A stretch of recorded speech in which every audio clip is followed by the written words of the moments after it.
All right, welcome back, everyone.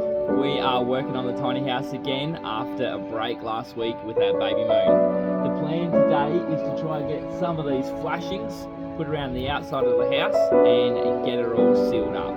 Let's see how we go.